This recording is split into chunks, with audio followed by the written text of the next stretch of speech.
Hatid ang mga kwentong makabuluhan at napapanahon saan ka man naroroon. Mula noon hanggang ngayon, mananatiling kaagapay mo ang DZRH, naninindigan sa paghatid ng katotohanan at sa paglaban sa patuloy na pagkalat ng disinformasyon at sa pagyakap sa makabagong teknolohiya at sa patuloy na pagsulat ng kasaysayan, mananatiling kasama mo ang DZRH saan ka man sa mundo.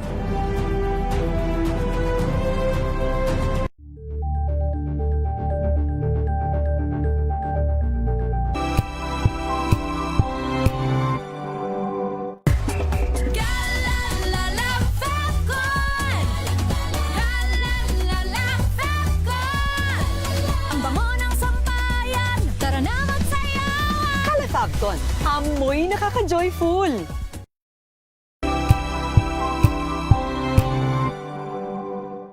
Maagang balitaan, maagang usapan. Ang Lunas ay may extension na. Lunas Extension.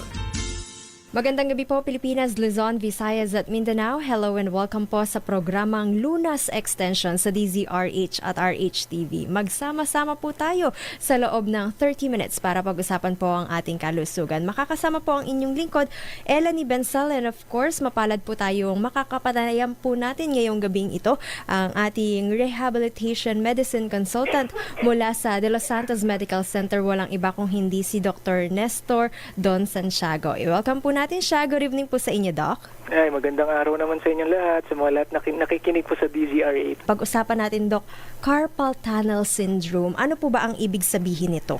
Okay, ang carpal tunnel syndrome ay basically isang pagkaipit po ng isang ugat na dumadaan po sa wrist po natin, no? Kadalasan dahil po sa paulit-ulit na gamit ng kamay sa pagpipiga, pagta-type sa makinilya o kaya sa keyboard o kaya mga iba pang mga mapuwersang paggamit ng kamay at ng wrist. Pagpipiga, so ibig sabihin, Doc, yung mga paglalaba na activity, maaari ring makapag-cause ng carpal tunnel syndrome? Actually, opo, no, lalo na pag sobra-sobra. Halimbawa, gabundok po ang labada, tapos pipigain po lahat ng kamay, mano-mano, napapwersa po ang kamay, pwede pong mamaga at maipit po yung tinatawag na median nerve po. Okay. Kasi usually, ang babalitaan nating may carpal tunnel syndrome ay yung mga kaopisina natin laging nakatutok sa computer, di ba, Doc? Sa mga nag-opisina naman, it's because yung pwesto po ng kamay nila, medyo naka-extend po siya ng konti. So, parang naka-position po yung wrist na hindi natural. So, naiipit po siya. Kailangan po yung ganong pwesto pag naggumagamit ng makinilya o kaya ng keyboard. Ibig sabihin rin ba nito, Doc, hindi dumadaloy maigi yung ating dugo sa bahagi ng kamay o wrist? Ano? Sige po, let me correct that, no? Kasi it's not actually a blood flow problem. It's more of a nerve problem. Yung nerve po na dumadaan po sa wrist, dahil nga po medyo naka-anggulo po yung wrist po natin, tsaka medyo mapuwersa ang gamit ng kamay, naiipit po yung pinakaugat, not the blood vessel. No? Okay. So nerve po ang naiipit. Ano po yung mga maaaring sintomas o physical manifestation na nararamdaman po ng isang taong may carpal tunnel syndrome? Kadalasan, ang taong may carpal tunnel syndrome, ang nararamdaman nila usually meron pong pamamanhid po sa kamay. Kadalasan kasali po yung pinaka-thumb, yung index finger po, tsaka yung kalahati po ng middle finger. So halos kalahati ng kamay. Minsan buong palad po, parang namamanhid din po ang pakiramdam na kadalasan dinidescribe nila parang may tusok-tusok na pakiramdam, nangangapal, parang nakukuryente. Yun po yung nararamdaman nila. And then, eventually, pag tumagal pa po siya, nagkakaroon po minsan ng weakness, panghihina po sa grip, no? Minsan nakakabitaw po ng mga ballpen, baso, nahihirapan po magsulat ng konti. And then yung iba naman, may pain din po nakasama. Usually nararamdaman sa gabi, madaling araw, pag natutulog, magigising po sila, parang namamanhid po ang kamay. Bakit sa mga ganong oras, Doc, umaatake? Okay, sa gabi, kasi ang nangyayari po dyan, ang kamay po natin, medyo naiipit po siya para nakapwesto. Halimbawa, masarap ang tulog. Nadaganan. Nadaganan, yun. Namamagana nga po yung nerve, nadaganan pa, di lalo pong lumalabas yung pagkaipit. So, mamamanhid po ang kamay, bale. Okay. Either left or right po ba ang makaapektuhan ng carpal tunnel syndrome or both hands? Any hand actually, pero siguro more with the more dominant hand po, no? Pero technically both hands can be affected, no? Depende po sa gamit niya. So kung ikaw ay right-handed, most probably yun ang Mas maapektuhan. mataas ang chance po, no? Pero it can also present with the left hand also. Meron na rin po ba tayong pinipiling edad na maaaring maapektuhan po ng carpal tunnel syndrome? Okay, usually more with the working population, mga nasa 20s, 30s, or even older, no? Yung iba naman, pwedeng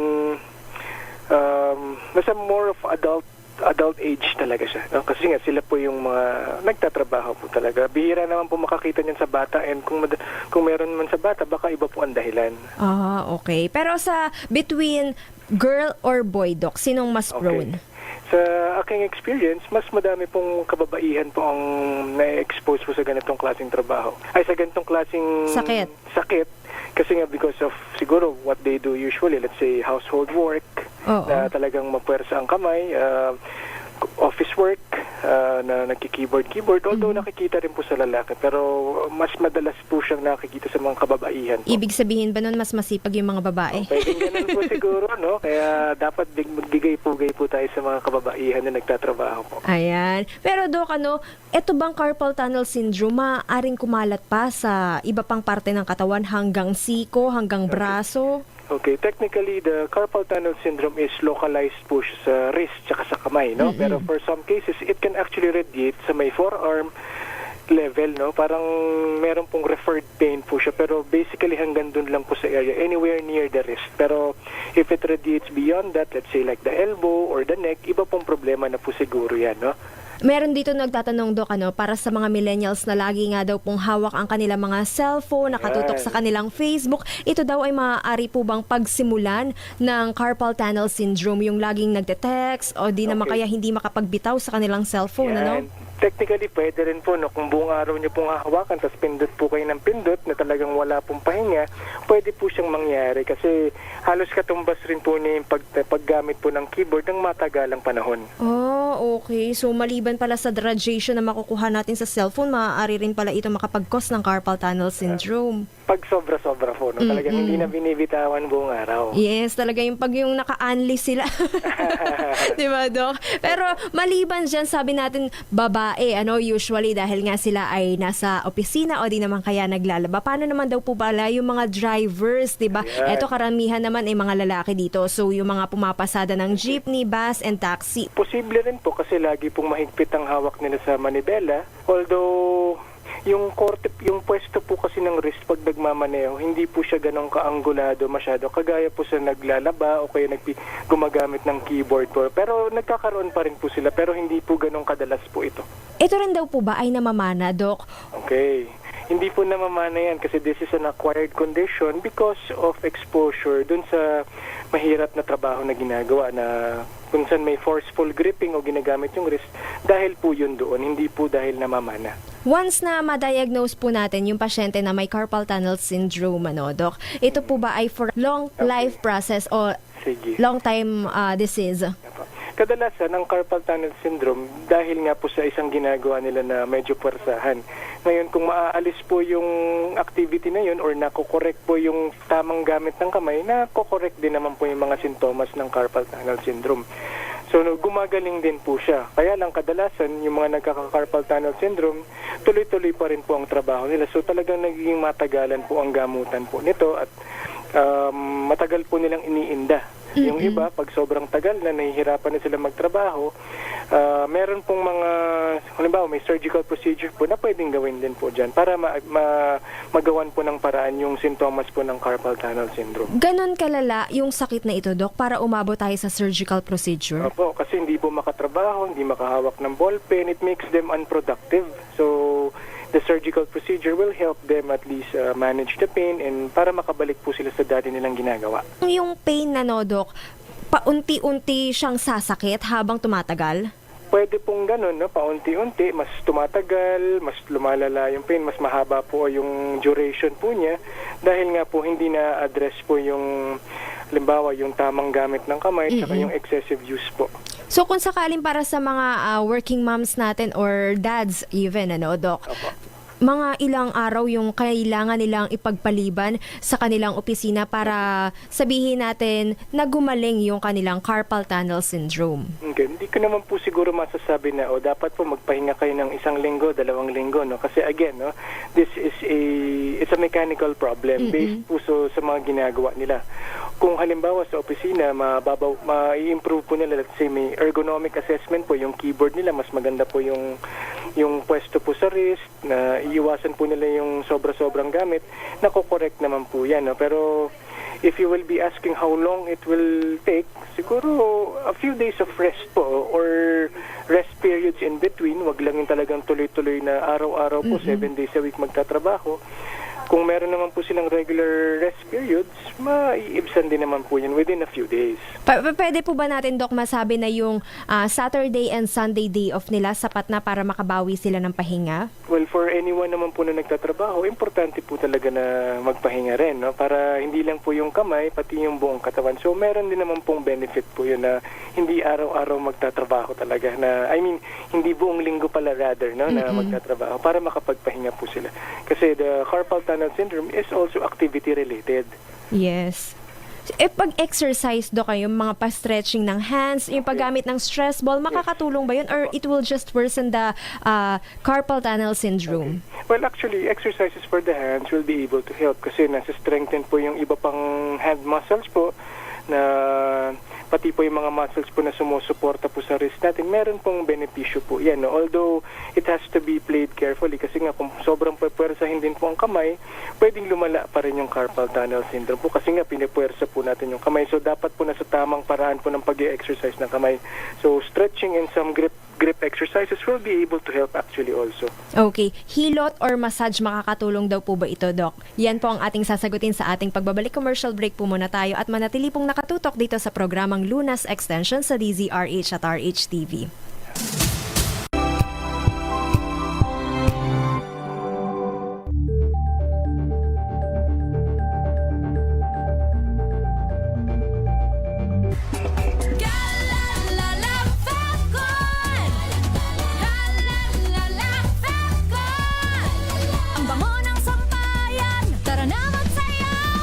Fabcon, amoy nakaka-joyful!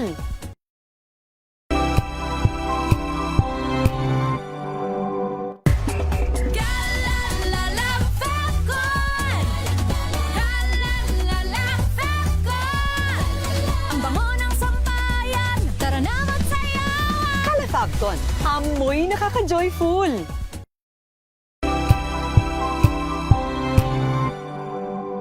Sa mga issue at balita, kasama si Kuya Angelo Palmones sa Magandang Umaga Pilipinas. Mula Lunes hanggang Biyernes.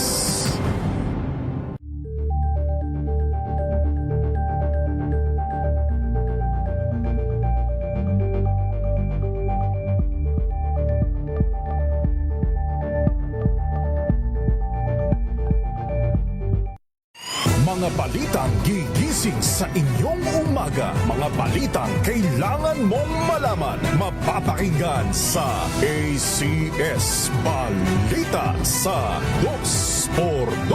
Kasama sina Anthony Taberna at Jerry Baha. Lunes hanggang Biyernes.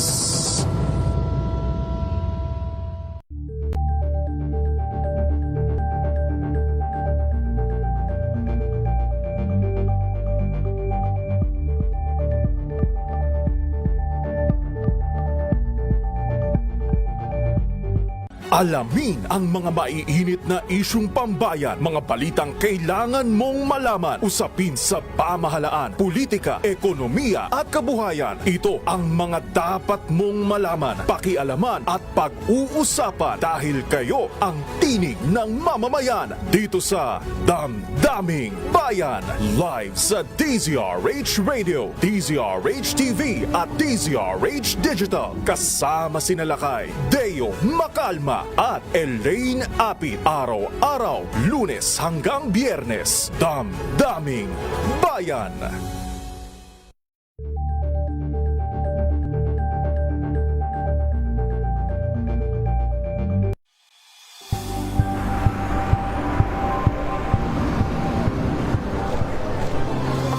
mga eksperto. Dito lang sa Expert Opinion. Ito ang The Better News. TNVS, trending and Isang kwento, iba't ibang anggulo.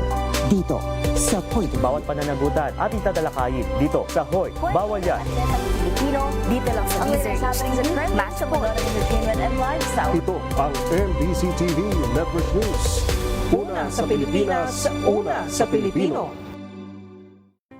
Angel po si Angelo Palmona sa giiwan sa inyo ng isang magandang umaga. Maraming salamat. Life goes on! Nine, good morning, Lakay! Good morning, Sister Ann. At good morning.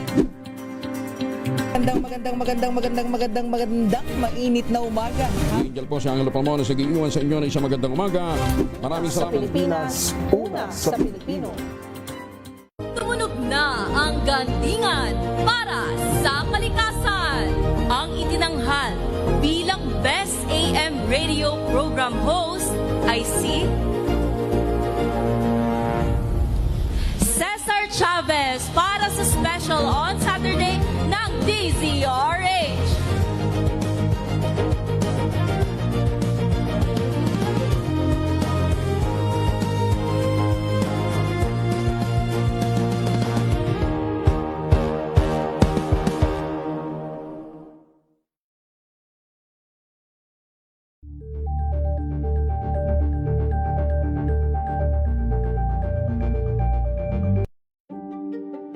Buklatin ang mga pahina. Pakinggan ang boses ng lipunan.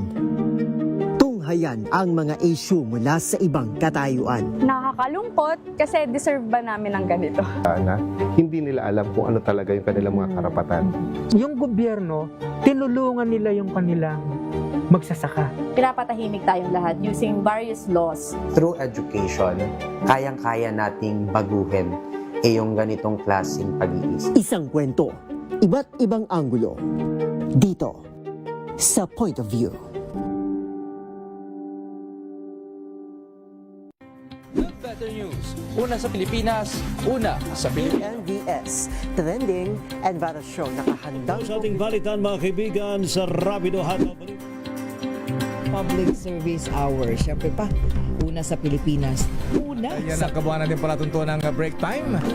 Sabay niyo na po ang mga balita at talakayan sa Balansyado. Maraming Tambalang Anthony Taberna at Jerry Baha ang gigising sa inyong umaga dahil lalatay ang humahagupit na diskusyon at komentaryo Lunes hanggang Biyernes sa 2x2.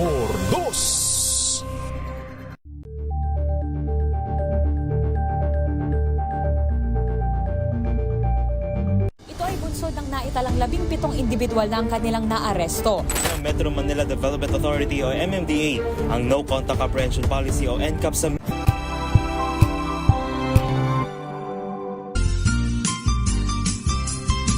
Second part na po ng ating discussion dito pa rin po sa programang Lunas Extension sa DZRH at RHTV. Maaari niyo pa rin po kaming subaybayan sa aming Facebook account na Lunas sa DZRH at Radyo Natin FM. Kasama pa rin po natin si Dr. Nestor Don Santiago at usapang carpal tunnel syndrome pa rin po ang ating patuloy na pag-uusapan. Naiwan po natin kanina yung katanungan na yung hilot daw po ba or massage para sa ating mga kamay ay makakatulong para sa carpal tunnel syndrome? Actually, meron naman po siyang maitutulong po kasi sa pagmamassage po or kaya paghihilot po, medyo nagre-relax po yung mga muscles, mas gumagalaw po yung mga kasu-kasuan natin, hindi po siya masyadong naninigas. So, meron pong panandali ang relief po sa mga pasyente po na nakaka-experience po ng carpal tunnel syndrome, no? Pero ang mas malaki po ano talaga dito is more of yung tamang gamit po ng kamay, tamang pagpupwesto, no?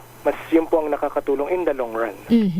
Pero kanina na pag-usapan natin yung surgical procedure, Doc, eto na ba yung only way to address carpal tunnel syndrome? Well, it's not really the only way, no, kasi we have other conservative treatments like for example, rest ng kamay o kaya minsan paggamit po ng mga tinatawag na splint, no, yung mga parang sinusuot po sa wrist para maipwesto po yung kamay ng mabuti. Oo. Para naka-immobilize po siya, no, pwede po 'yun. Then next is pwede pong mag-physical therapy para po medyo mapalakas ang kamay, mabawasan po yung pagkaipit, nakakatulong po yan. And then minsan meron din pong time na kailangan po ng gamutan just to manage the pain and the inflammation. And then sometimes meron po mga tinatawag na intralesional injection with steroids po, natutusukan po yung bandang area ng carpal tunnel area para mawala yung maga. And then kung mag-fail pa rin po yan, pwede naman pong umabot sa point na magkakaroon ng carpal tunnel surgical release po, care of the orthopedic surgeon. Okay. So maraming paraan din. Oo, pero yung yun, no? po. Yung splint naman daw po ba, Doc, for how long natin kailangan to isuot? Kapag daw po ba ito ay nakakaramdam lamang ng pangingirot o yung pagsakit? Kadalasan, sa simula po ang pagsuot po nito, sa gabi muna po pinapasuot as a nighttime splint. No? Kasi nga yung sinabi ko po kanina na pag natutulog, medyo nadaganan na po ang kamay, may iwasan po yun pag nakasuot ng splint. And then, kung hindi pa rin po makuha doon, it can be extended up to a daytime wear para habang nagtatrabaho po sila, gamit-gamit. Kasi libre pa naman po yung mga daliri po doon. No? So, medyo magagamit pa rin. Although, limited po ang movement ng wrist. And then, we can extend it usually 1 or 2 weeks para po talagang mapahinga po ang kamay. And then, kapag hindi pa rin naging effective yung paggamit ng splint, Doc, tsaka tayo magpo-proceed dun sa injection? Hindi pa naman siguro agad. Pwede po magsubok muna ng physical therapy, which can last also from a minimum of 2 weeks or even several weeks po. Depende po sa relief ng sintomas po ng pasyente. Ano daw po bang ginagawa sa physical therapy? Kamay lang daw po ba yung ina-address natin dito? Kung ang problema po ay carpal tunnel syndrome lang, basically kamay lang naman po talaga ang tinitreat po dito. So, kadalasan ang ginagawa dyan, may binababad po na parang may mainit para mag-relax po yung muscles tsaka for pain, and then meron pong mga nilalagay na aparato para mabawasan ang pamamaga, and then may mga exercises po na ginagawa kasama po ng physical therapies. So, parang na-hot compress? Parang ganun po, no? May nilalagay po na modalities po ang tawag, no? Oo, pero after that physical therapy, Doc, bawal daw po ba siyang magkikilos, ano? Or sabihin natin maglaba, magplansya, maghugas ng pinggan? Technically, hindi naman po, no? Kasi nga, treatment lang naman yan. Hindi naman bawal magtrabaho. Pero syempre, para mapahinga din po siya, mas magandang wag masyadong gamitin po yung kamay after physical therapy sessions. Pero technically, pwede naman magtrabaho po, no? Hindi naman daw po ba malalamigan? Kasi usually, di ba, pag nagmamlansya ka tapos maghuhugas ng kamay, yun rin daw po ba isa sa mga... It's an old term actually, pero based on medical, naman po, my medical studies, wala na, yung concept po ng pasma is... wala naman pong parang ganong exact explanation, no? Pero kung meron po tayong nararamdaman na gano'n na after magtrabaho, tapos maghuhugas ng kamay at medyo hindi magandang pakiramdam, iwasan na lang po ito, no? Pero wala pong nagpapaliwanag ng gano'n po sa medical field, eh. Yes. Aside from that, Doc, sa treatment, yung surgical procedure, anong gagawin doon, Doc? Okay. I'm not an orthopedic surgeon, no? Pero what do is they call carpal tunnel syndrome release, no? So they will make a small incision over the wrist just to relieve po yung pagkaipit po dun sa tinatawag na median nerve. Okay.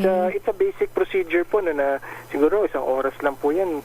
Kahit sa minor operating room lang po, nagagawa po yan, no? Masakit daw po ba yan? May local anesthesia naman po kasi siyempre hiwaan po yung wrist po ninyo medyo malalim-lalim din, no? Oo. Parang hindi ko ma-imagine, Doc. Pero eto daw, Doc, ay maaari pa rin silang mag-work after the surgery or the procedure? Siyempre, medyo malalim-lalim po yung sugat. Medyo expect po masakit po yan. So, baka for a few days, baka hindi mo na masyadong makatrabaho. Pero kung hindi naman sila magpipiga-piga, pwede pa rin na magsulat-sulat lang, maggamit ng cellphone o kaya mag-keyboard, pero for a limited time lang muna. Pero mag-function pa rin yung mga 5 daliri, Doc? Naman, mag-function po yun kasi meron lang pong hihiwaing maliit para parang makahinga po yung median nerve na tinatawag. Another question lamang po dito, Doc, yung pagkakaroon daw po ba ng carpal tunnel syndrome, once kunwari, sa kanang kamay lang na apektuhan, maaari daw po bang mahawa yung kaliwa? Ganun daw po ba yun? Hindi naman po siguro sa salitang hawa po, no? It's maybe because dahil hindi po masyado na magamit ang kanang kamay, nalilipat po ang trabaho sa kaliwang kamay, so pwede rin magkaroon po ng carpal tunnel syndrome sa kaliwang kamay. Yung mga nagkakaedad, or masasabi na rin po ba natin na ang carpal tunnel syndrome ay isa sa mga early warning signs going to rheuma? Okay, magkaiba po kasi ang sintomas po niyan. So, rheuma kasi basically involve the joints. No? Carpal tunnel syndrome kasi it's the distribution of the nerve. No? So, yung buong palad po yun basically. Pero pag rheuma, usually kasu-kasuan po. No? And kadalasan hindi lang po pati sa kamay, pati sa tuhod, sa hip, sa likod. Joints po talaga ang na-affected. So, hindi ko po masasabi na parang yun po yung unang nararamdaman bago magka-rheuma. So, magkaiba po siya. Ito po ang katanungan po nila, para naman po dun sa mga wala pang carpal tunnel syndrome, meron daw po ba tayong prevention tips? Okay. Siguro isang way po para maiwasan po to is iwasan po talaga yung paulit-ulit na napapwersa po ang kamay. Halimbawa, yung paglalaba na buong araw na puro ganun lang ang ginagawa, try po natin iwasan yun, or siguro i-break natin, wag mo man buong araw, pwedeng kalahating araw lang, or tas tutuloy na lang po ulit sa hapon para ma-break lang po yung pagkapwersang gamit ng kamay, no? Siguro yung iba rin, pwede po tayo magkaroon ng mga stretching exercises bago po sumabak sa mabibigat na trabaho. Parang nire-ready po yung kamay natin. Oo. So, pero basically it's the excessive use of the hands po talaga. So, yun po talaga dapat yung pinaka-iiwasan. Ang ating lifestyle sa pagkain, Doc, meron rin daw po ba itong connection? Okay, actually this is not diet related, so it's more of activity related po talaga. So, walang implication po yun sa pagkain, no? Oo. So, wala namang ipinagbabawal na kainin sa kanila? Wala naman po. Any food naman po is allowed, no? Pag carpal tunnel syndrome, no? Sa mga sigarilyo, Doc, wala rin po? Wala po, no? It's not related po with smoking also. Okay. Maraming salamat po sa inyo, Dr. Nestor Don Santiago. Para po sa may mga katanungan na nais pong magpakonsulta sa inyo, Doc, saan po kayong clinic matatagpuan? Okay, I hold my clinic at De Los Santos Medical Center every Monday from 12 to 2 and on Thursdays 2 to 4 p.m. No? At yan po ang kabuuan ng ating discussion dito po sa programang Lunas Extension. Magkarinigan po tayo hanggang sa muli. Inyo pong nakasama, Elanie Bensal, bumabati sa inyo ng magandang gabi. Mga kalunas, hanggang bukas dito sa Lunas Extension.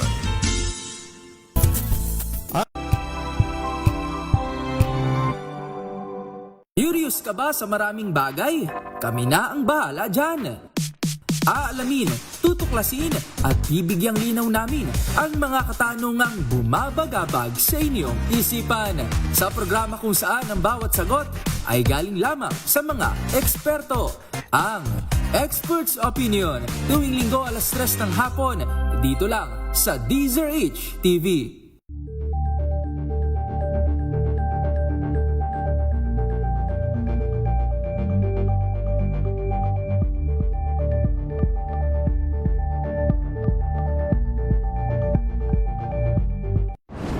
Kung good vibes ang hanap mo, dito ka na sa sigurado!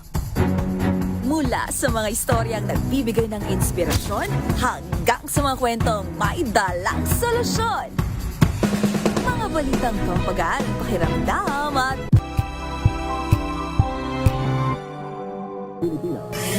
MBC Manila Broadcasting Company. DZRH, a proud member of MBC Media Group.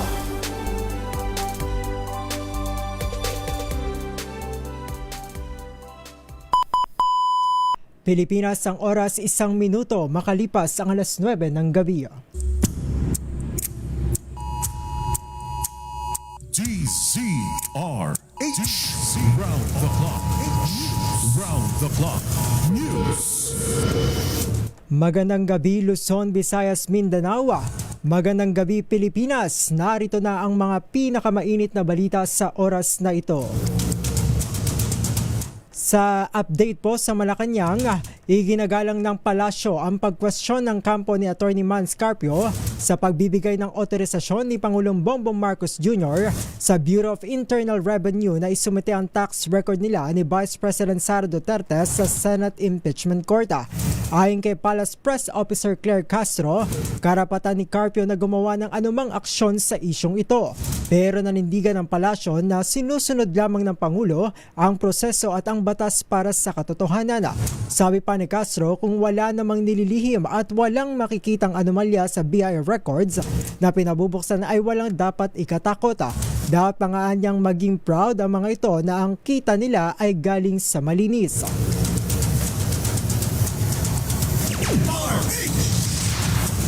Sa iba pang balita, naglabas na ng opisyal na pahayag ang Las Piñas National High School LPNHS matapos ang insidente ng pananaksak sa loob ng paaralan na ikinasawi ng isang estudyante ngayong Biyernes, July 31.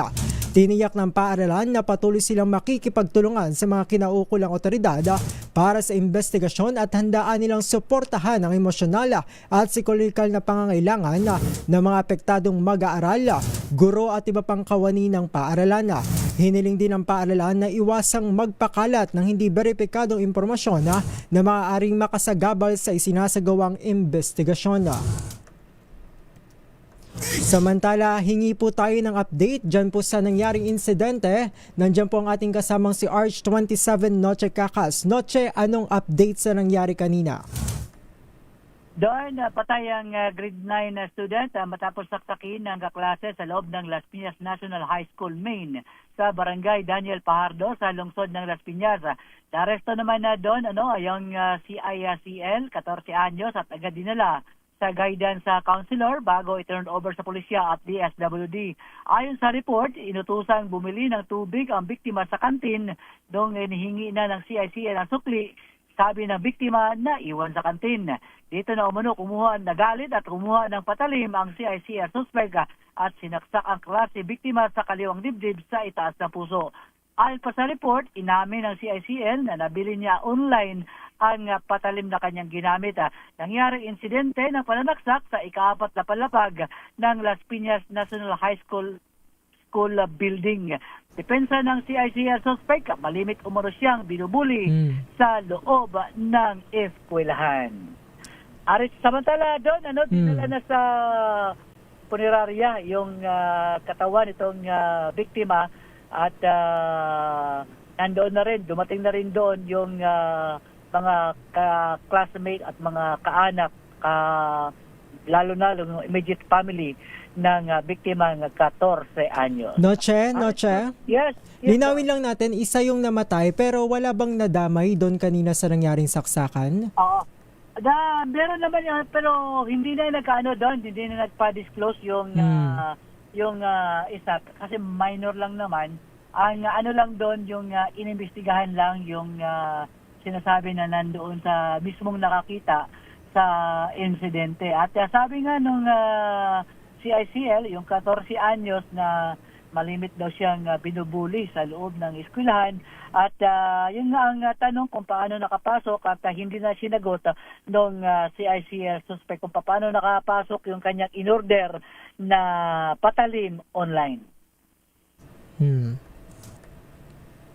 Yan ang report, Aris 27. Samantala doon, masama na rin ang panahon ngayon at tumila na yung ulan dito sa lungsod ng Las Piñas. Balik sa iyo.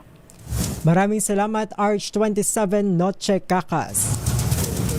At yan na po ang mga pinakahuling balita sa oras na ito. Manatili nakatutok sa DZRH Radio 66 kHz. Mag-like at mag-subscribe sa aming Facebook page, X at TikTok para sa iba pang mga balita. Bisitahin din ang aming website www.dzrh.com.ph. Mula po dito sa News Center, ako po inyong nakasama, Don Carlos, para sa DZRH. Una sa Pilipinas, una sa Pilipino. DZRH. Round the clock. Round the clock. News. Pilipinas, 9:07 ng gabi.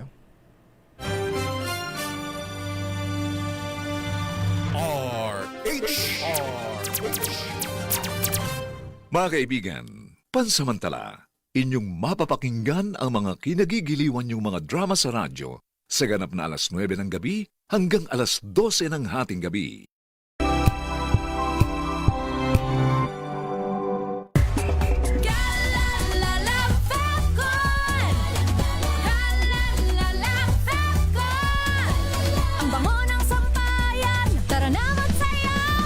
Fabcon, amoy nakaka-joyful!